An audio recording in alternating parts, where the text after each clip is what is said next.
Buenas tardes, bienvenidos, bienvenidas a la edición central de MBD Noticias. Es un gusto acompañarlos. ¿Cómo estás, Martín? ¿Cómo andás, Mariana? De la semana. Todo bien, por suerte, transitando la semana, como decías. El saludo, por supuesto, para ustedes también, que están del otro lado. Y la invitación a que se queden porque tenemos una hora de información por delante.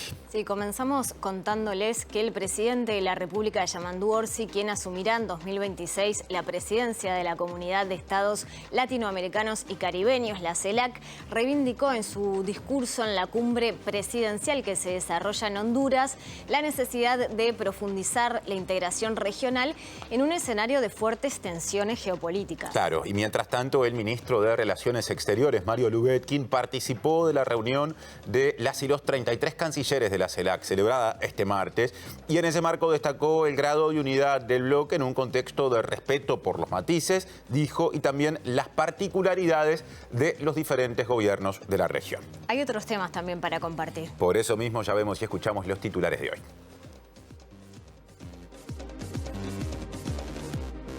El senador del Partido Nacional, Luis Alberto Heber, señaló su preocupación por las consecuencias de las medidas proteccionistas de Estados Unidos y sostuvo que es necesario que el Mercosur haga planteos al más alto nivel. El diputado colorado Felipe Schipani aseguró que la resolución del Consejo Directivo Central de la UDELAR, que por unanimidad pide al Poder Ejecutivo que se cierre la oficina de investigación de la ANI en Israel, es una medida absolutamente antisemita. El rector de la Universidad de la República, Álvaro Mombrú, dijo que el incremento de 1.000 estudiantes que se registran en la Facultad de Psicología entre 2024 y 2025 demuestra que hay una necesidad de que haya más presupuesto para la UDELAR. Se realizó el lanzamiento de la edición número 98 de la Semana Criolla, que este año se realizará del 13 al 20 de abril en el predio de la Rural del Prado. La directora del Departamento de Cultura, Débora Kirin, destacó que durante el evento se presentarán más de 1.000 artistas. El presidente de Cambadu, Daniel Fernández, ratificó las críticas de la gremial al decreto de eliminación de la denominada arquitectura hostil que aprobó la Junta Departamental de Montevideo. La presidenta de México, Claudia Sheinbaum, rechazó los bloqueos económicos impuestos por Estados Unidos, sobre todo los que pesan sobre Cuba y Venezuela. El presidente estadounidense, Donald Trump, anunció que pondrá en pausa los aranceles recíprocos durante 90 días para los países que no aplicaron represalias contra Estados Unidos. Gracias por estar y recuerden que también pueden estar, o sea, seguir cada edición informativa a través de la web de TV Ciudad, tvciudad.uy, a través del canal de TV Ciudad en YouTube y a través de Uniradio 107.7 FM en Capital y Cercanías y en la web uniradio.edu.uy. Sigue Mariana porque hay móviles para presentar. Sí, vamos a salir del estudio para darle la bienvenida a nuestros compañeros que están en la calle en diferentes puntos de la ciudad. Vamos a comenzar saludando a Abril Mederos, que se encuentra en la casa del Partido Colorado. Abril, te vemos. Gracias, Mariana. Martín, buenas tardes para ustedes. Sí, estamos acá porque en unos minutos va a comenzar la presentación de las propuestas de campaña de la candidata por el Partido Colorado a la Intendencia de Montevideo, Virginia Cáceres. Estas propuestas en materia de salud y de turismo, en las de salud que respectan al fortalecimiento de las policlínicas y en turismo de la creación de un ente descentralizado con participación de la Intendencia, el Ministerio, las cámaras y otros actores. Van a estar desarrollando en unos minutos nada más estos dos ejes de cara a las elecciones del 11 de mayo. Gracias, Abril. Saludamos ahora a Martín Duarte, que se encuentra en el Parlamento. Martín, ¿qué está sucediendo por allí? Mariana, Martín, desde las 4 de la tarde la Comisión de Energía, Comercio y también Turismo y Servicios está recibiendo a la ministra Fernanda Cartona. Ha terminado ya esta reunión por distintos temas. Ha sido convocada principalmente por los lineamientos que vaya a llevar adelante el Ministerio, también por la situación en la industria frigorífica y también por la planta de hidrógeno verde. En algunos minutos venimos con la rueda de prensa que en minutos estará dando. Otro asunto, un legislador frente amplista, Fernando Amado, y uno colorado, Walter Cervini, coincidieron en la necesidad de legislar para que haya una regulación acerca de la forma de ingresar a trabajar a las intendencias en cada uno de los 19 departamentos. Hablando de números redondos, 300.000 funcionarios públicos en el Uruguay, 40.000 son de los gobiernos departamentales y el 56% de esos 40.000 ingresó por designaciones directas. Esto está lejos de ser una excepción y es muy parecido a una práctica. esperamos que no solo sean legisladores, legisladoras del Partido Colorado y del Frente Amplio, sino que vamos en la búsqueda, obviamente, de los mayores consensos posibles en algo que yo diría, a priori es muy difícil de estar en contra.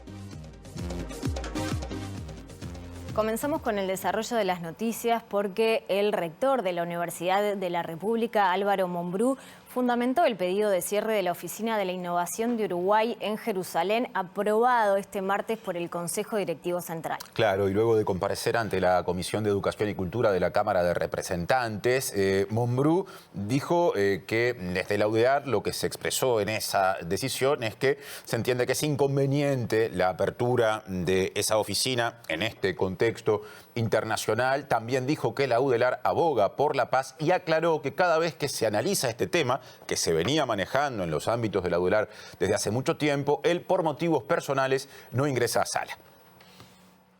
Desde hace varios meses se está tocando un tema de mi incumbencia. Yo había hecho una presentación como investigador a un tema que se llama Institutos Centrales de Investigación. En ese marco, cada vez que se toca ese tema, yo me retiro de sala.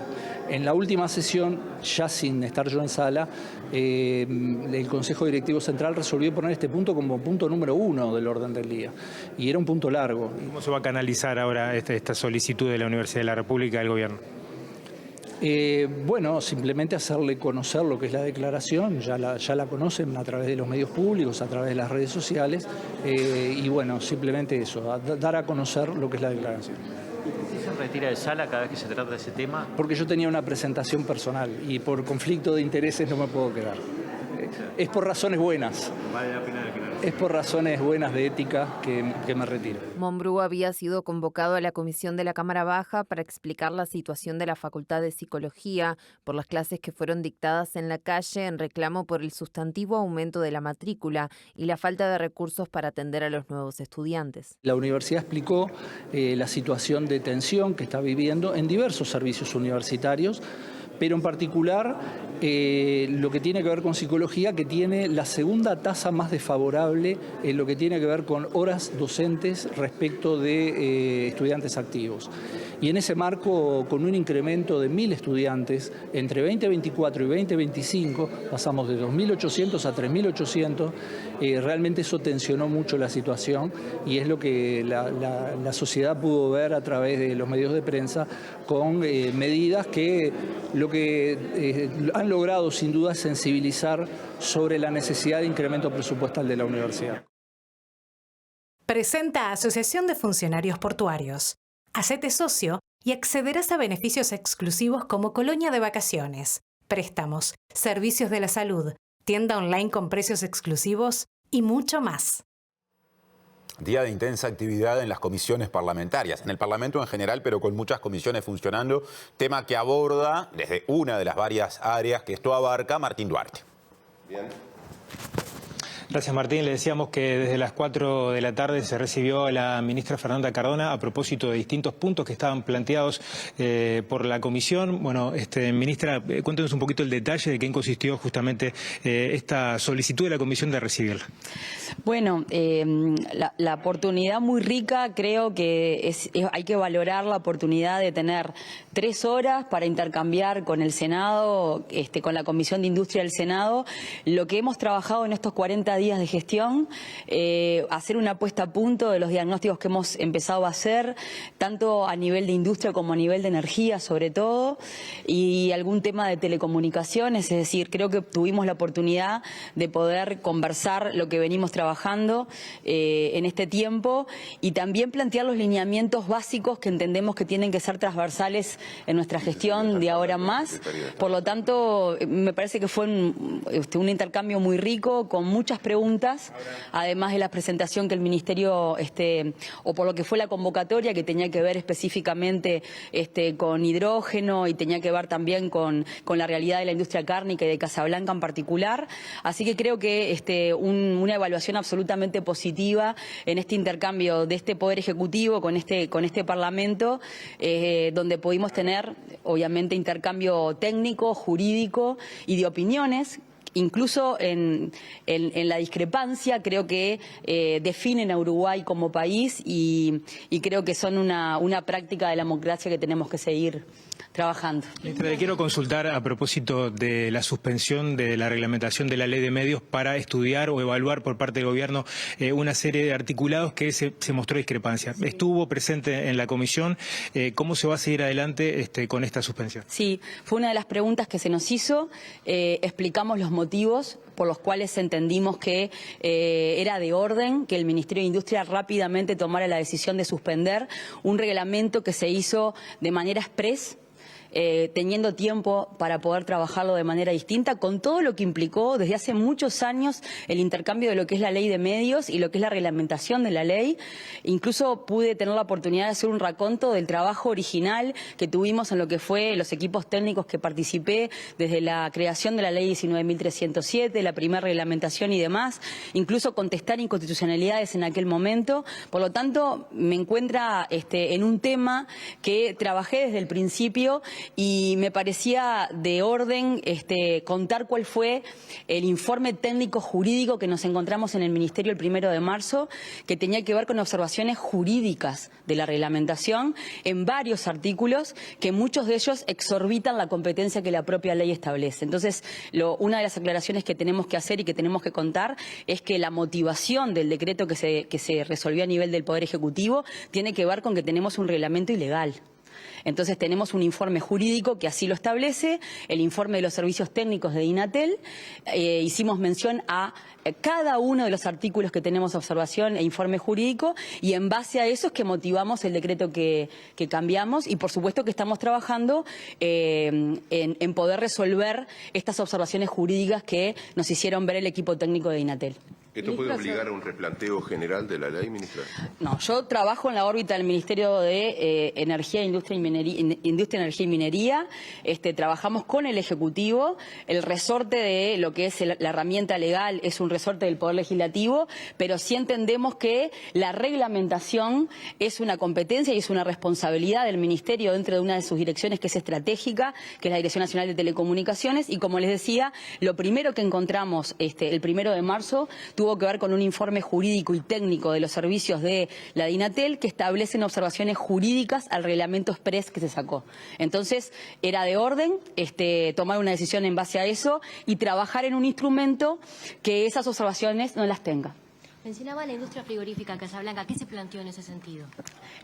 Lo primero que intentamos hacer es en estos 40 días el relevamiento que hicimos de lo que tiene que ver con una de las industrias críticas, que son del núcleo duro de la manufacturación en Uruguay, y que nos llamó muchísimo la atención la falta de información que tuvimos en transición. Nosotros hicimos 80 preguntas en transición, de las cuales muchas fueron respondidas, pero hubo una donde específicamente preguntamos si existían situaciones que entendían de relevancia al gobierno saliente para que consideráramos cuando el gabinete entrante y cuando esta ministra entrara en competencia, en tareas, y nunca se nos mencionó ni la realidad cárnica ni la realidad de autopartes, que era la quinta empresa que cerraba en el quinquenio, y tuvimos un solo renglón que tenía que ver con la parte de calcar, que nos decía que había que revalorizar la situación de esa industria. Es el único renglón que tuvimos en ese informe. Por lo tanto, una de las cuestiones que hicimos fue comentar esto a la Comisión de Industria, decirles que en este momento estamos relevando la información general, intentando además tener un diagnóstico que no tuvimos en ese momento y que es competencia y obligación ahora de este ministerio tener, con los equipos técnicos, por supuesto, y también comentar cuál ha sido el trabajo absolutamente personal, articulado desde hace por lo menos una semana, que estamos con trabajo todos los días con el Ministerio de Trabajo y Seguridad Social, con el Ministerio de Ganadería, Agricultura y Pesca y con el Ministerio de Economía y Finanzas para seguir la situación de calcar, y como también supimos llevarla de Yasaki, como también tenemos que tener en cuenta el tema de frigorífico Casablanca, que entre otras cosas lo que hay que contar a la ciudadanía es que tenemos situaciones que son transversales a diferentes frigoríficos, pero que también es verdad que hay situaciones puntuales de algunos ejemplos, como es el caso de Casablanca, donde la caída absoluta que tuvo en la producción tuvo que ver como una consecuencia de lo que pasó y que es de público conocimiento con Conexión Ganadera. Fernanda Cardona, ministra de Industria, Energía y Minería, con estas consideraciones luego de su comparecencia ante la comisión respectiva en el ámbito del Senado. Ahora cambiamos de asunto. Retomamos el tema del que empezamos a hablar cuando iniciamos la profundización en las noticias de hoy, porque veníamos de ver y escuchar al rector de la Universidad de la República. Bueno, luego de su comparecencia en otra comisión parlamentaria, también habló de esos asuntos el diputado colorado Felipe Schipani, quien cuestionó el reciente pronunciamiento de la UDELAR, que le reclamó al gobierno, por un lado, el cierre de la Oficina de la Innovación de Uruguay en Jerusalén y que, por otro, determinó que esa casa de estudios no participará en ningún proyecto desarrollado en ese ámbito, en esa dependencia instalada en Jerusalén. Sí, el legislador le expresó su postura al rector de la UDELAR y consideró que al rechazar esta iniciativa, la institución se provoca un daño motivado por visiones antisemitas. Nosotros entendemos que es una decisión inentendible de la Universidad de la República, porque la principal perjudicada con esta decisión es la propia Universidad de la República. Y habíamos podido concretar la apertura de una oficina que le iba a permitir al Uruguay y a todo el sistema de innovación, de ciencia, de tecnología del país, poder interactuar con una potencia en la materia como es Israel. El propio gobierno actual, a través del canciller, a través del ministro de Educación y Cultura, han reafirmado la importancia de que esta oficina continúe trabajando. Y la Universidad de la República, que debe ser el motor del desarrollo científico y tecnológico del país, solicita que se cierre. O sea que se está autoinfligiendo un perjuicio muy importante. Motivado no por cuestiones educativas, por cuestiones científicas, por cuestiones de investigación, sino motivado por cuestiones políticas e ideológicas, que lamentablemente persisten en la universidad. Y estos hechos reafirman que existe lamentablemente en la Universidad de la República un antisemitismo muy fuerte, porque yo no he escuchado y le he preguntado al propio rector que se haya pedido rever, por ejemplo, la cooperación universitaria que existe con dictaduras como la cubana, con universidades en Cuba, o con universidades en Venezuela, o con universidades en Nicaragua. Presenta Antel con su plan fibra entretenimiento estándar que incluye Disney+. Ahora salimos de los estudios de TV Ciudad, Tiempo de Móvil con Abril Mederos, la campaña departamental de Montevideo en la agenda, Abril. Gracias, Martín. Exactamente, porque tenemos aquí ya a la candidata por la coalición republicana, Virginia Cáceres, que presenta en esta oportunidad desde el Partido Colorado sus propuestas en materia de salud y de turismo. Cáceres, muchas gracias por estos minutos. Bueno, ¿qué se puede destacar de estas propuestas en ambos ejes? Gracias por acompañarnos. Hoy es la última de las presentaciones de los dos últimos ejes que hemos decidido poner en agenda.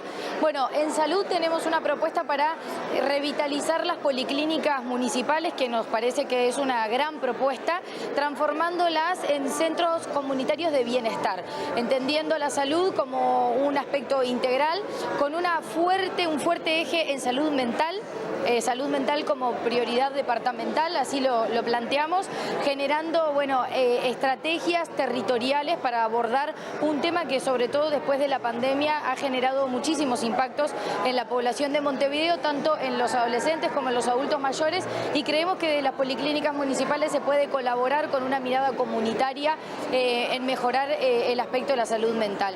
Y después, en lo que tiene que ver con turismo, un eje que para nosotros es trascendental para Montevideo como capital de nuestro país, generando con una propuesta de generar un ente descentralizado y autónomo de la Intendencia, que esté integrado, por supuesto, por el director de turismo de la Intendencia, pero también con un directorio integrado por todas las entidades que trabajan en el tema de turismo en Montevideo, esto es las cámaras y demás, que puedan, a partir de esa entidad, generar políticas departamentales de turismo que permitan potenciar a Montevideo como una capital en donde los turistas, tanto los extranjeros extranjeros como los nacionales elijan quedarse, con un eje muy marcado en lo que tiene que ver con el turismo de congresos. Montevideo hoy cuenta con una infraestructura mediana que permite empezar a transitar y proyectar a largo plazo la construcción de un gran centro de congresos en un tipo de turismo que derrama grandes inversiones y que va a generar mucho trabajo para los montevideanos. Cáceres, le cambio de tema. Hoy se realizó un homenaje a nivel parlamentario hacia el exministro de Ambiente y también senador Adrián Peña, a un año de su fallecimiento. ¿Qué reflexión se hace de esta figura en esta oportunidad? Bueno, el recuerdo siempre presente para Adrián. Adrián era un gran compañero de partido que lamentablemente lo perdimos muy rápido y en una situación absolutamente inesperada.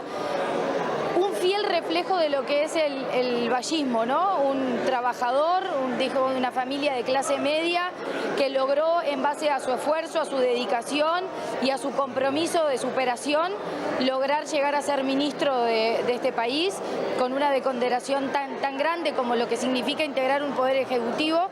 Así que lo recordamos con esa mirada tan particular que tenía de la forma de hacer política, con una cercanía siempre a los problemas de la gente y siempre dispuesto a una palabra amiga y a un chiste en los momentos difíciles. Muchísimas gracias. Bueno, allí la palabra de la candidata por la coalición republicana, Virginia Cáceres, en el marco de esta presentación que se realiza hoy en el Partido Colorado.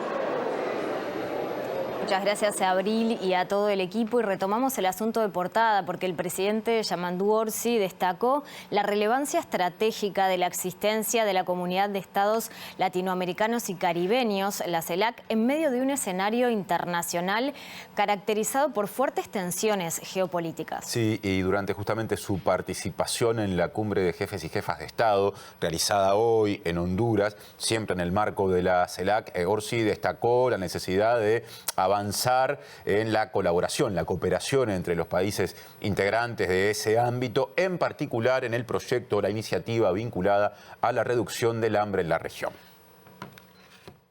Es esta mi primera salida al exterior como presidente. Visité a los hermanos panameños y pude ver ahí lo vivo que está el pensamiento de Torrijos y cuánto nos contagia.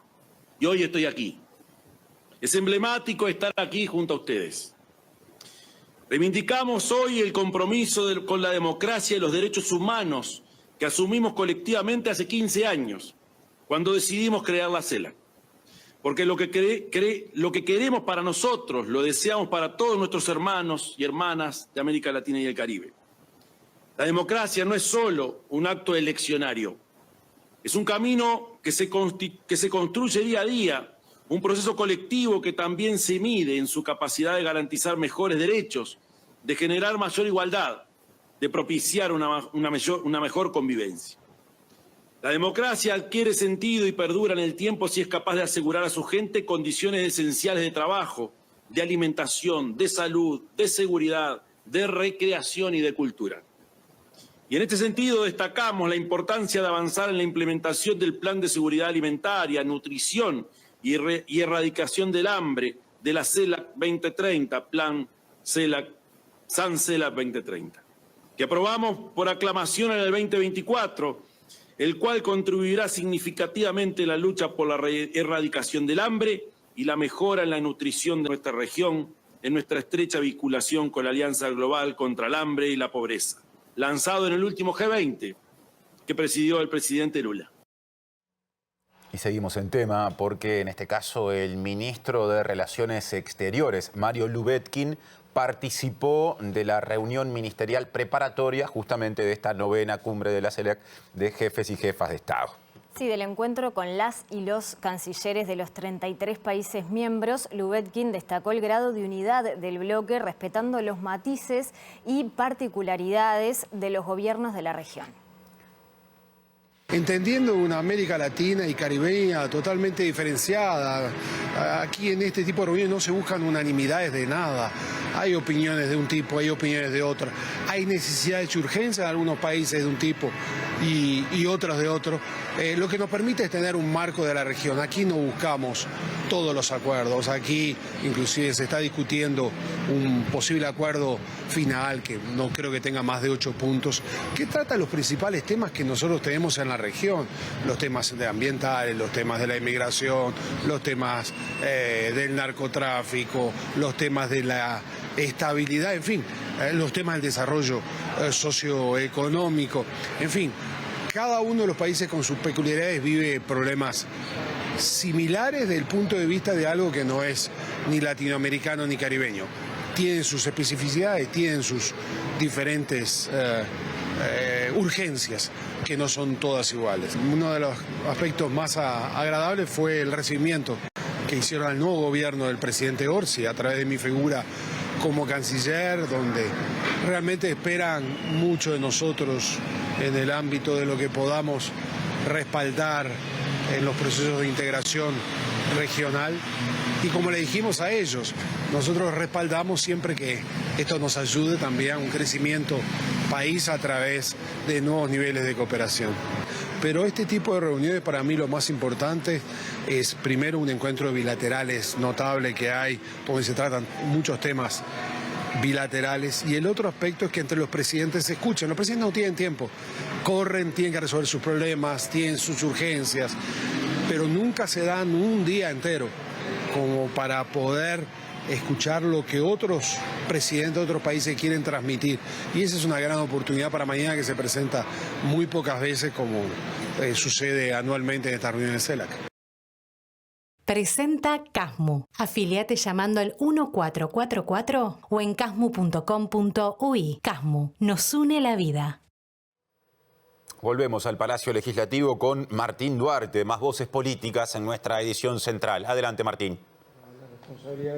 Está hablando el senador Álvaro Delgado, quien preside la comisión que asistió Cardona. Lo escuchamos, está refiriendo al tema de los cargos políticos. ¿A la hora de determinar los cargos dentro de la coalición republicana o fue todo muy ágil y efectivo? Para nada.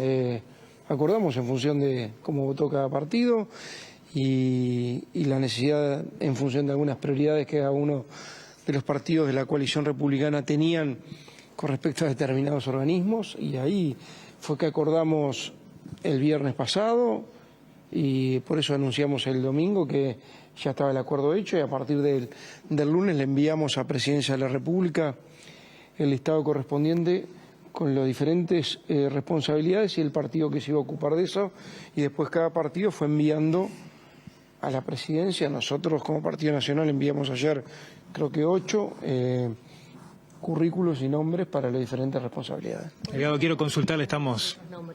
Y en este proceso no es, cada uno va a ir evaluando los tiempos, quedamos con el gobierno que los tiempos en eso lo maneja la oposición, y que no fue ningún tipo de obstáculo para votar como votamos a las venias del gobierno para integrar los organismos. El Partido Nacional no votó la venia de la Llera. ¿Le preocupa que eso pueda incidir a la hora de cuando ustedes propongan algún candidato que no se lo vote el Frente Amplio? No, para nada. Acordamos, ellos no estaban en el acuerdo, no fue parte de lo que discutimos ni con el presidente Orsi ni con el secretario de la Presidencia. Fueron esos los nombres, esos 40 lugares, y lo que acordamos sí es que cada partido es responsable de los nombres que envíe y la posibilidad de cambiarlo cuando estime necesario. Estamos en vivo, consultarle qué valoración hizo de la comparecencia de la ministra, en particular un tema que había generado polémica o había tenido visiones distintas en torno a la fijación de los precios del combustible. Primero, nosotros como presidente de la Comisión de Industria y como convocante valoramos mucho la presencia de la ministra. Tuvimos 3 horas y su equipo, eso es lo primero. Segundo, hay definiciones que todavía pueden no estar porque recién empiezan a asumir el gobierno. Lo que no podemos es en lo que cae en la tentación de empezar a decir que hay una situación casi catastrófica, como atajándose de algunas cosas que supuestamente no iban a pasar, o algunas que no iban a pasar y pueden llegar a pasar. Así que en ese sentido, obviamente tenemos una acción de base diferente. Estoy convencido que el país del 2024 es un mejor país que el 2019. Pandemia pendiente o mediante, con 5 crisis como tuvimos, pero con 100.000 puestos de trabajo más, con la mitad de inflación, con más salario real, con menos informalismo, con más inversión y con más exportaciones. Y también con menos déficit fiscal. Después hay otras cosas que se podrán discutir, pero eso es una realidad objetiva. Lo reconocía el propio ministro de Economía el otro día cuando quisieron generar algún tipo de alarmismo sobre la situación económica y bueno, el ministro de Economía y el presidente de la República yo creo que pusieron las cosas en su lugar. Le consulto por el precio de paridad de importación, que la ministra aclaró que utilizó la misma paramétrica que venía utilizando el gobierno anterior a la hora de la fijación de los precios. Tenemos una discrepancia, obviamente la ministra dice que va a cambiar, que se va a tener un mecanismo parecido al que había. El mecanismo que el gobierno pasado utilizó fue el mecanismo previsto en la LUC, la Ley de Urgente Consideración, que además ratificó la ciudadanía, que era utilizar como referencia el precio de paridad de importación, que es lo que saldría a importar el combustible en vez de refinarlo en Uruguay. Y hacerlo todos los meses se iba fijando ese precio. ¿Cuándo fueron las veces que no se utilizó el mismo precio equivalente? Bueno, muchas veces en favor del consumidor, del que usa gasoil o usa nafta. ¿Cuándo? Cuando la UTE y la ANCAP, dos organismos, tuvieron ganancias extraordinarias, particularmente ANCAP, por venderle energía eléctrica a Brasil, que fue un negocio puntual, coyuntural, que le dio una espalda financiera importante, y como no festejamos balance, lo que nos interesa es que trasladarle un beneficio a la gente bajando el precio del combustible, utilizamos un precio que fue menor al de paridad de importación. Pasó en muchos, yo tengo las gráficas, y la verdad que se dio muchas veces eso donde se utilizó un precio menor al de paridad de importación. Pero en general fue lo que se trasladó, que es un tema de transparencia para que la gente sepa que no se va a usar los combustibles para tener caja. Y la verdad que por más que dicen que el criterio no cambió, lo que cambió es el precio y la forma de fijar el precio. Se podría, en función del precio de paridad de importación, haber bajado mucho más el precio de gasoil y se podría haber bajado el precio de la nafta. En el medio, obviamente, se lo quedó la caja del gobierno. Delgado, recién la ministra hacía referencia a la situación de la industria de los frigoríficos, también de la industria láctea, y decía que no se había informado debidamente de cuál era la situación, que había solo un párrafo de información. La verdad que me cuesta creer eso. Cuando hay partidos que dicen que recorrieron 7 veces el país, se reunieron con todos los actores sociales, todos sabíamos la situación que se estaba dando en la industria láctea, particularmente en las cooperativas y en las cooperativas más chicas. Nos reunimos muchas veces, pero nos reunimos nosotros como candidato a presidente, tuvimos eventos donde también participaron gente del Frente Amplio, el propio expresidente Orsi participó en encuentros con cooperativas, particularmente el proyecto, los que están cooperativas lecheras, los que están procesando en este caso leche, así que todos sabíamos esta situación. No es cuestión de decir nos enteramos ahora.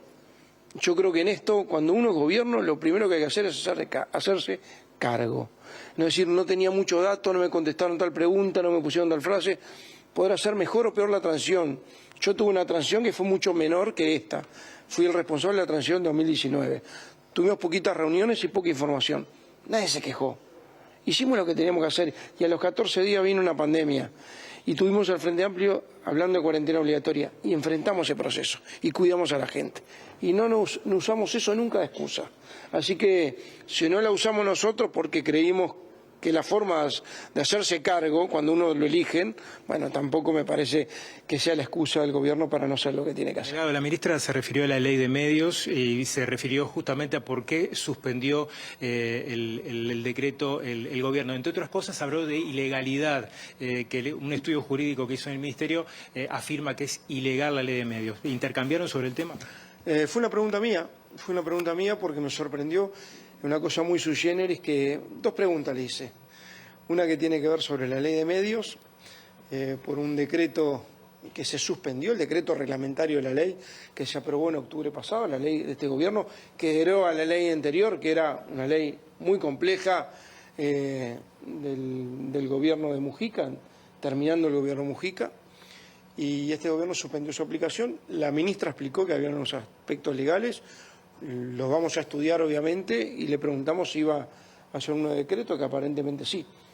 Yo creo que en el fondo, pero es una opinión personal, no hablamos de eso, no le gusta demasiado la ley de medios que aprobó el gobierno anterior.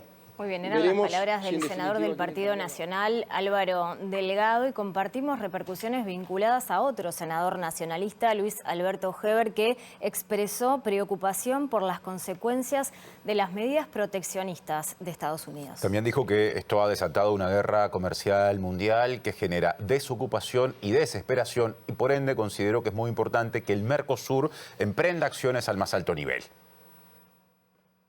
Veremos una acción en este sentido, como empiezan a tener países y grupos de países en el mundo.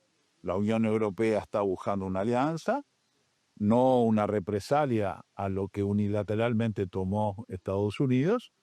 Supongo que el Mercosur tendrá que hacer un planteo al más alto nivel, porque nos va a la vía de un importante cliente, si podemos así decirlo de esa manera, de nuestras exportaciones, del trabajo de nuestros uruguayos en el exterior. No olvidemos que el Uruguay depende mucho de sus exportaciones. El Mercosur está para eso. Nosotros siempre concibimos el Mercosur no como una cárcel, sino como un trampolín donde podemos unir nuestras fuerzas para pesar aún más en el mundo. Bueno, es el momento, está a prueba el Mercosur en este sentido. Mercosur.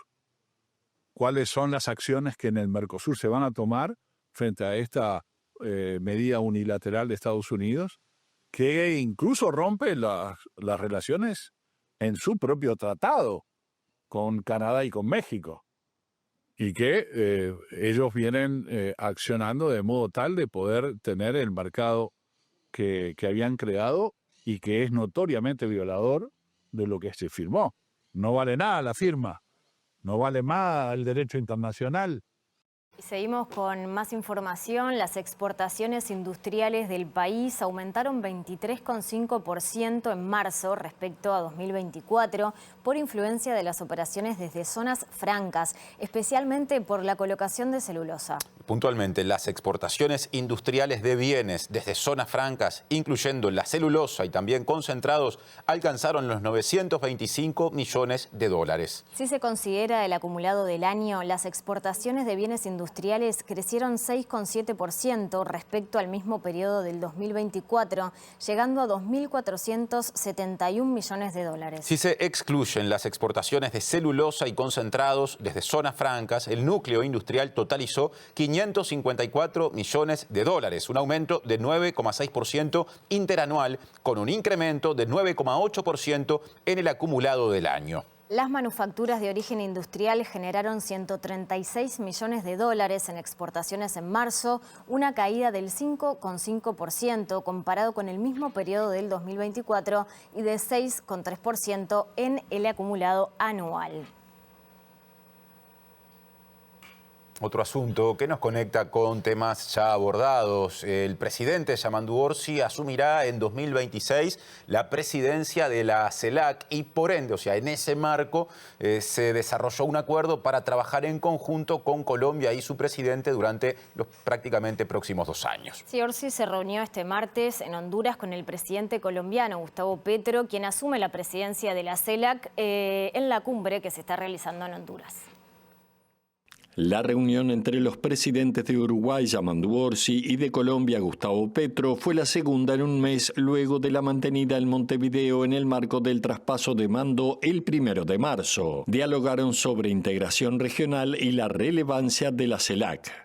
Ya el hecho de esta reunión, en un mundo donde las noticias quizás son de desintegración, una reunión de integración y de intereses comunes, es una muy buena noticia, y que haya países como Colombia que tienen intención en seguir manejando esto, suceder a Xiomara en la conducción, creo que son de las noticias que América Latina y el mundo precisa. Petro destacó que tras la presidencia anual de Colombia en la CELAC, que comienza este miércoles, vendrá la de Uruguay, acordando con Orsi impulsar 3 proyectos claves durante los 2 años que estén al frente del bloque. Esos proyectos tienen que ver con la integración energética, la red eléctrica americana, desde Alaska hasta la Patagonia, ojalá, y sus energías limpias. Tienen que ver con la consolidación de una agencia para la producción de medicinas esenciales que nos libere en tiempos de pandemias de una dependencia que causó demasiados muertos en América Latina en el COVID-19. Lo mismo que una coordinación alrededor de temas que tienen que ver con la carrera espacial y con la inteligencia artificial y la matemática cuántica. Presenta Mercado Agrícola de Montevideo, en el corazón de un barrio donde late la ciudad. Mercado de Historias. Mercado de Historia.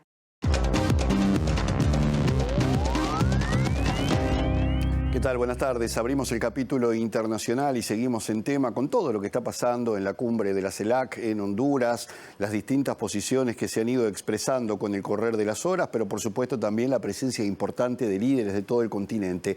Entre ellas está, por supuesto, la de Claudia Sheinbaum, la presidenta de México, muy esperada en la cumbre de la CELAC por la importancia, además, que reviste este país en el contexto regional. Y allí no solamente en términos generales abogó, como los demás mandatarios, por la integración, por la riqueza del continente, por la necesidad de estar junto ante los avatares que presenta justamente el presente vinculado con la guerra comercial y demás, pero entre otras cosas la presidenta de México volvió a insistir en la necesidad de que Estados Unidos levante de una vez por todas los bloqueos que penden sobre Cuba y Venezuela. Es menester decirlo fuerte y claro. Rechazamos, como lo ha hecho históricamente México, las sanciones y bloqueos comerciales que solo dañan el bienestar de los pueblos y no construyen regiones de paz y prosperidad. No al bloqueo a Cuba, no al bloqueo a Venezuela. Durante su intervención en la 9ª cumbre de la Comunidad de Estados Latinoamericanos y Caribeños, CELAC, que se celebra en Honduras, la mandataria mexicana señaló que estos bloqueos solo dañan el bienestar de los pueblos y no construyen regiones de paz y prosperidad. Claudia Sheinbaum aprovechó la oportunidad para invitar a sus pares para que la CELAC convoque a una cumbre por el bienestar económico de América Latina y el Caribe para hacer realidad una mayor integración económica regional sobre la base de la prosperidad compartida y el respeto a sus soberanías. La presidenta de México señaló que desde su país parten de una premisa básica: una región más unida es una región más fuerte, que puede articular soluciones y propuestas concretas de integración regional y acciones de cooperación en comercio, educación, ciencia, desarrollo tecnológico, energías limpias, conservación de la biodiversidad, con la visión de construir siempre sociedades más igualitarias. Sheinbaum también se refirió al tema migratorio en momentos de masivas deportaciones de Donald Trump, haciendo referencia a la necesidad de cooperar en la atención a la movilidad humana desde una perspectiva humanista, rechazando el racismo, el clasismo, la violación a los derechos humanos y la criminalización de hermanos de nuestro continente que por alguna causa han tenido la necesidad de emigrar hacia el norte, afirmó Sheinbaum. Por supuesto, volvemos a la guerra de los aranceles, que sigue siendo el gran tema, y hoy hubo novedades muy particulares. Una de ellas tiene que ver con la pausa que impuso el presidente de Estados Unidos, Donald Trump, por 90 días para aquellos países que no respondieron con contramedidas a los aranceles impuestos por Estados Unidos. Pero la guerra con China sigue a todo vapor, porque luego de conocerse que China también incrementaba sus aranceles al 84% y al 104%, Estados Unidos, o mejor dicho, el presidente Trump, redobló la apuesta y aplicó a ese país aranceles del 125%. Naturalmente, China volvió a protestar y lo hizo también en una denuncia ante la Organización Mundial del Comercio. El presidente de Estados Unidos, Donald Trump, afirmó este miércoles que ante la falta de respeto que en su opinión China ha mostrado a los mercados, elevó al 125% los aranceles que le impone a ese país con efecto inmediato frente al 104% actual. Este mismo miércoles el gobierno chino activó represalias para que los gravámenes contra Estados Unidos alcancen también el 104% inicialmente previsto, y aseguró que tiene una voluntad firme y recursos abundantes para responder con determinación si Estados Estados Unidos insiste en intensificar aún más sus medidas restrictivas económicas y comerciales. Pekín también acusó hoy a Estados Unidos durante una reunión de la Organización Mundial de Comercio de violar las normas comerciales internacionales y de debilitar el sistema multilateral de comercio con sus llamados aranceles recíprocos. La portavoz de la Casa Blanca, Caroline Leavitt, recordó en una breve comparecencia ante la prensa que, tal y como ha afirmado en otras ocasiones, cuando alguien golpea a Estados Unidos, el presidente Trump responde más fuerte. El líder republicano, en cambio, anunció una pausa de 90 días en la aplicación de aranceles a aquellos países que no han tomado represalias comerciales contra su plan y una reducción sustancial del arancel recíproco durante este periodo del 10%, también con efecto inmediato, justificando su decisión en el hecho de que más de 75 países, según sus cálculos, se han puesto en contacto con su administración para negociar los aranceles. Y hoy, en forma sorpresiva, se produjo la primera visita oficial del presidente argentino Javier Milei a Paraguay, más concretamente a su homólogo Santiago Peña, y esto en la previa de lo que va a ser seguramente la cumbre de presidentes de fin de año del Mercosur, donde cambiará la presidencia del bloque regional. Allí, dijo Milei, coincidir con las políticas que viene aplicando el gobierno paraguayo, en particular el presidente Peña, y abogó una vez más por la libertad comercial para combatir los populismos que dijo no llegan a la justicia social, que a la justicia social se llega con la libertad y no a través de mecanismos que dependan del Estado. No tengo dudas que tanto Argentina como Paraguay serán un ejemplo para toda Sudamérica. Hacia adentro, dando la batalla eterna contra el Estado omnipresente y el déficit fiscal, y hacia afuera a través de la cooperación pacífica y el comercio. No hay fórmulas extravagantes, sino la convicción de que la libertad es el único camino posible. Por eso veo con esperanza un futuro de colaboración entre nuestras naciones. Tanto el presidente Peña como yo sabemos que el camino hacia la prosperidad no es otro que el de la desregulación y el superávit fiscal, y que al bien común se llega a través de las ideas de la libertad y no desde la idea de la justicia social, que es la redistribución forzosa de la riqueza, sobre la cual trabajan los colectivistas, afirmó Milei en una declaración ante la prensa después de su encuentro con su homólogo paraguayo. El gobernante defendió que sobre ese denominador común de valores está construyendo una relación bilateral con Peña, que confió se traslade al resto de la región para que un continente que consideró durante demasiado tiempo ha sufrido en tantos lugares los embates del populismo pueda de una vez por todas salir adelante. Milei dijo haber rescatado a su país de la peor crisis de su historia, evitando una hiperinflación y una catástrofe social y económica sin precedentes, y elogió el manejo económico de su vecino, del que dijo ha aplicado en las últimas décadas las ideas de la libertad económica, lo que apuntó ha dado como resultado que haya superado la inflación y que no pare de crecer hace más de 20 años.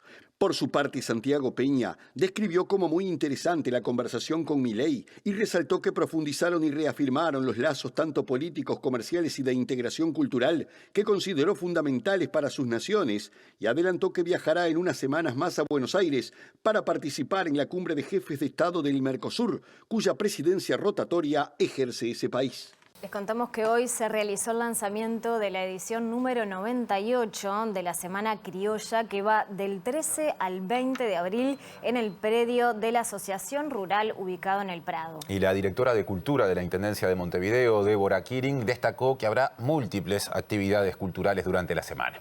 Y es muy interesante porque estamos hablando de la fiesta del campo en la ciudad, que es una fiesta de una integración cultural, también de rescate de las raíces, en la que a lo largo de la semana se va a presentar, por un lado, toda la característica gastronómica atípica, además de las ferias de estanes, que son más de 300 locales entre emprendimientos, artesanías y todos los servicios y propuestas que se llevan adelante durante la semana. Y en paralelo, una importante grilla artística junto a las propuestas del ruedo. Estamos hablando que a lo largo de 8 días se presentan más de 1000 artistas, unos 300 grupos con funciones y espectáculos. Otro asunto, agenda de la ciudad. El presidente de Cambadu, Daniel Fernández, ratificó la postura crítica de su gremial al decreto recientemente aprobado por la Junta Departamental de Montevideo que prohíbe en la capital, en el departamento de Montevideo, la arquitectura hostil. El empresario dijo que los comercios minoristas y los autoservicios están realizando importantes inversiones para cumplir con la norma cuya aplicación se va a comenzar a controlar en 60 días. Bueno, son esas cosas que agreden de entrada y el comercio es víctima de ellos, que por alguna razón existe ese problema que hoy le llaman.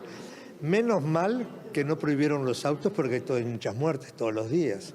Pero bueno, es lo que tenemos. Todos han puesto lo mejor de sí, han tenido costos que asumir por sacar todo eso y esperemos nuevas seguridades, porque el tema es que nos usufrutan el frente, no se ensucian, es una cochinera y nadie se hace cargo, lo tenemos que hacer nosotros, los comerciantes o los simples vecinos que tienen en la puerta de su casa. ¿En su mayoría ya lo han regularizado? ¿Lo tienen cuantificado? Volvemos a lo que decías antes, la ley se van a poder controlar. Lo están regularizando porque saben que entre 60 días va a salir a controlarse eso. Antes de despedirnos, compartimos el pronóstico de Inumet para Montevideo y la zona metropolitana. Extendido a 48 horas, empiezo por lo más cercano, lo que se prevé para mañana, jueves 10 de abril, en capital y cercanías, como decía Mariana. Por la mañana, cielo nuboso y cubierto, con precipitaciones aisladas. Y por la tarde y la noche, nuboso y cubierto, también con precipitaciones. Temperaturas extremas pronosticadas para mañana, una mínima de 17 grados y una máxima de 24. Para el viernes, Inumet pronostica cielo nuboso y cubierto, precipitaciones y probables tormentas. Esto en la mañana, luego en la tarde-noche también estará nuboso y cubierto según Inumet y con lluvias. En lo que respecta a las temperaturas extremas, la máxima será de 26 grados y la mínima de 18 grados. Ya llega el lado B a la pantalla de TV Ciudad y luego MBD Noticias en síntesis. Quédense, nosotros nos reencontramos mañana. Gracias por estar, que pasen bien.